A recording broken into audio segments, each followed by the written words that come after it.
right? So I was playing one song, then I pushed the stop button, so I basically stopped all the tracks and launched the one sound.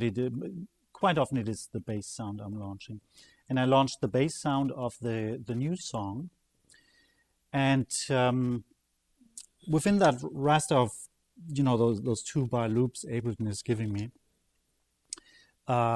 what I did is right when all my tracks stopped and the new bass came in, I launched one of the 16-bar loops in my SPD-SX, which kind of helps with transitioning, right? Otherwise it would sound like this, right?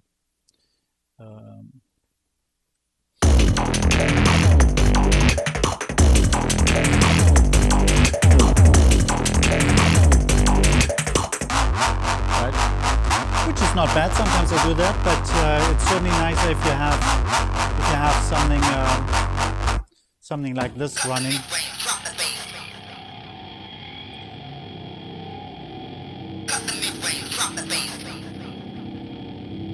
You're gonna notice there's always a build-up at the end of these loops I produce. You can notice this right away here. One more time with the bass. You see that? One more time with the right? So that really helps with those drops, build-ups, right? These kind of things. It really took me a while to get the whole thing going for sure, right? The drumming, I mean, I've been playing drum and bass for a long time.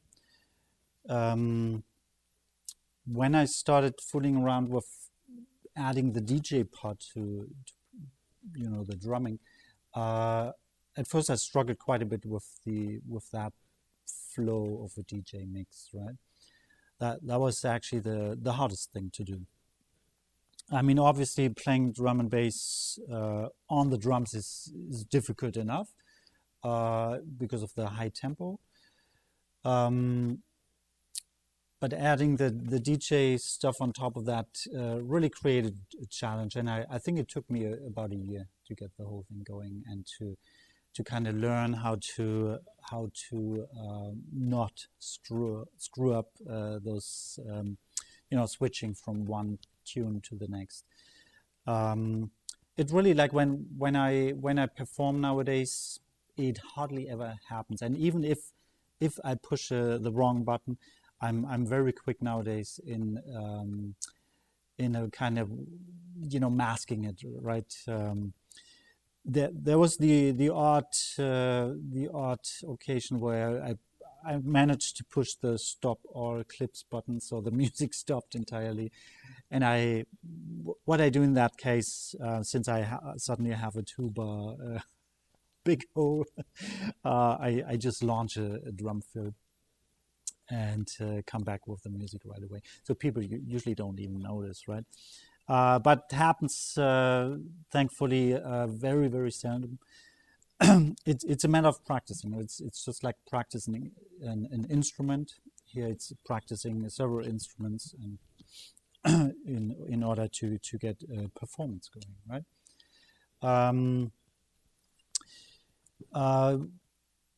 When it comes to drumming, obviously, you see me hitting the pads here, using the filter section on the SPD-SX, using all those buttons, knobs, faders on the MIDI controller. Requires some practice time for sure, because I still have to keep up the drum beats, right?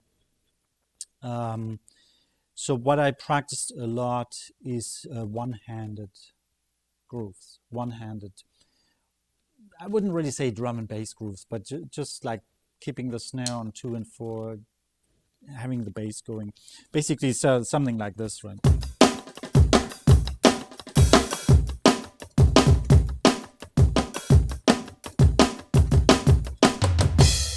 Right, some basic drum fills, also very helpful.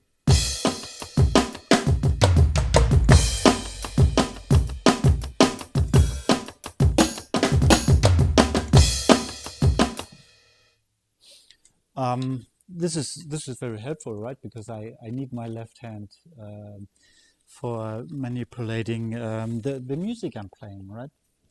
So that's definitely a challenge. It took me a while to took a while for like a practice time, real practice time, just sitting down and starting a song over and over again, running some filters, transitions. Obviously, producing the music also eats up a lot of time, but it's really something I love doing. I've been producing music for a very long time. So everything I play is original music. I get my sounds from either sample packs or well, I do have a whole bunch of synthesizers, keyboards, plugins, a lot of stuff. So I kind of try to mix the amount of samples I get from sample packs I buy and self-produced sounds. Quite often I use a stem sound from a sample pack, load it into my sampler and cut it up, chop it up, and create something new, right? So that's it's a fantastic process. It's a fantastic experience to be a live drum and bass drummer and DJ at the same time. Actually, when the fun fact is when I perform, the actual drumming is pretty much the last thing I even think about or worry about when I play. So my head is totally into the music. Like I mentioned earlier, I basically create. This makes it very exciting. You know, it's a very creative process. I like those kind of accidents or surprises in my set because I cannot really memorize all the sounds, right? And I don't even want to. So on the MIDI controller, I have all those buttons that light up, and I have a basic idea where everything is, but quite often I don't really know what's behind that button, right? So it's exciting on stage, right? When I start mix and matching, sometimes I create something that's absolutely fantastic to play, and it's a new sound. It gives me a boost on stage, right? It keeps me on my toes, you can say. I used to play quite a bit of jazz music, and this is kind of like the same thing because you have to create on the spot. So this is really fantastic. Yeah, like I mentioned earlier, when I do mix and match things, of course it has to be in the same key. It has to fit, right?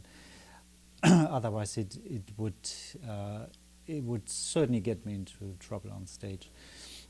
Yeah, it's exciting. I can create music, and I have to be creative and come up with the perfect drum part, just like that, right in the moment.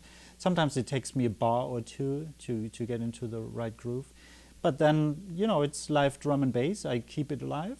I like electronic music. I love electronic music, the whole DJ culture. But I think like it's about time to get more live feel to it, right?